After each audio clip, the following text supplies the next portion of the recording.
Ukrainian military officials report that they are destroying important Russian military installations based on intelligence received from the Crimean resistance movement. Crimea.Realities explains how Crimeans are helping the Ukrainian Armed Forces wage war against the aggressor. Recently, the Special Operations Forces of the Armed Forces of Ukraine announced strikes on Russian military facilities in Crimea. Representatives of the Special Operations Resistance Movement obtained intelligence on the location of an ammunition depot belonging to the Russian 18th Army in the village of Udachnoy near Simferopol.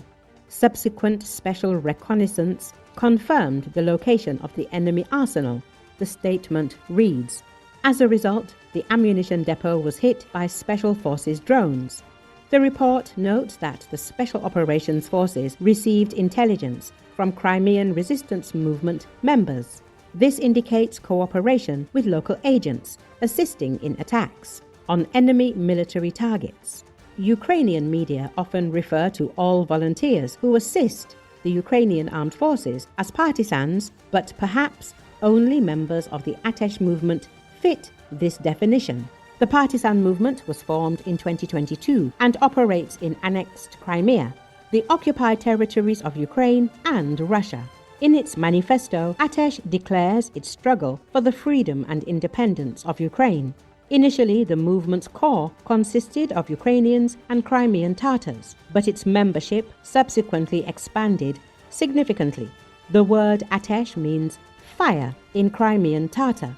The partisans collect information on Russian military personnel and critical infrastructure facilities like airfields and pass it on to the Ukrainian Armed Forces. This cooperation was confirmed by the Main Intelligence Directorate of the Ukrainian Ministry of Defense.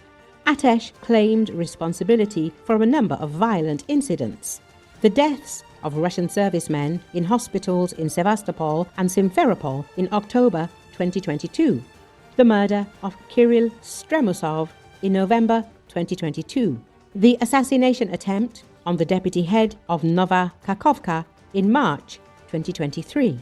The assassination attempt on Zakhar Prilepin in May 2023 and other acts of intimidation. Atesh did not provide any photos or videos of these incidents. However, there is simple evidence of sabotage on the railways of the occupied territories and in Russia, as well as the arson of Russian military vehicles. Such actions are extremely important from both a military and propaganda perspective.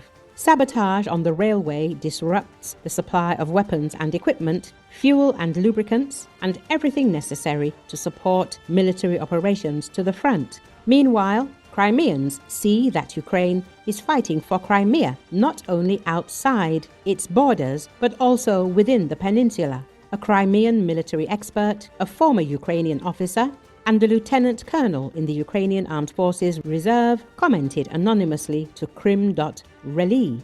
The Crimean Wind Telegram channel also collects intelligence in Crimea using its subscribers, known colloquially as Our Eyes. According to the channel's administrators, the information is promptly transmitted to the Ukrainian Armed Forces. Volunteer reconnaissance personnel from the Crimean Wind team record the locations of anti-aircraft missile systems and radar stations, missile launches, aircraft and helicopter flights, and the status of military and infrastructure facilities. A retired captain of the third rank, who previously served in Ukrainian military intelligence, spoke to Crim.Realities on condition of anonymity about how intelligence processes the data it receives. According to the former intelligence officer, intelligence data received always needs to be verified.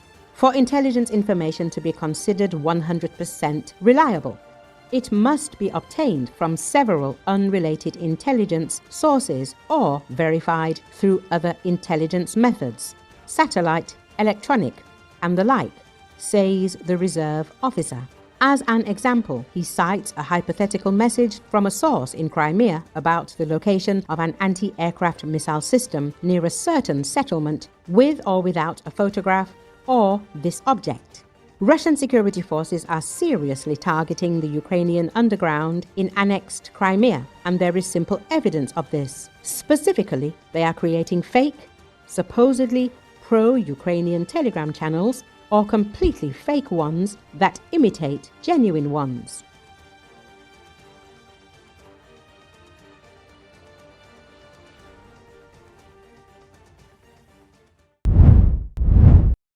Ukrainian forces have captured 21 Russian soldiers in the Dobropilya and Konstantinovka directions of eastern Donetsk region.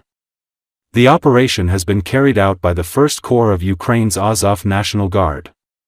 Some Russians surrendered voluntarily, while others had to be forced to lay down their arms, the Azov National Guard said.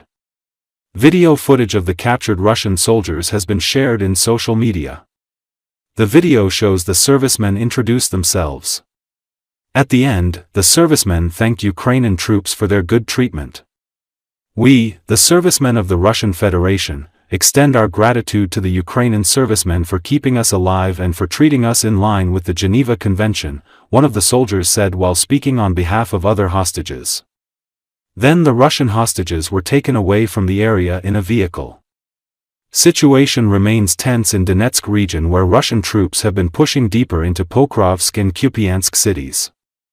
Russia has suffered heavy losses in its war of invasion that is entering its 4th year.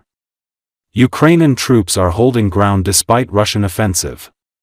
Over 1 million Russian troops have been destroyed since the start of the Hosidolites in 2022, with Russia's daily losses amounting to approximately 1,000 killed or wounded, according to General Staff of Ukrainian Armed Force.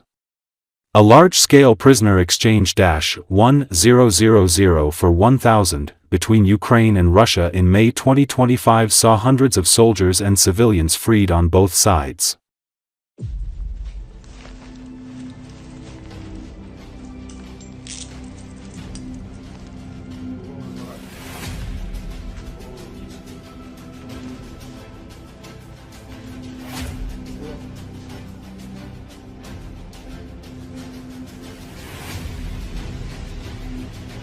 Я, Толстов Александр Викторович. Я, Кашин Сергей Константинович.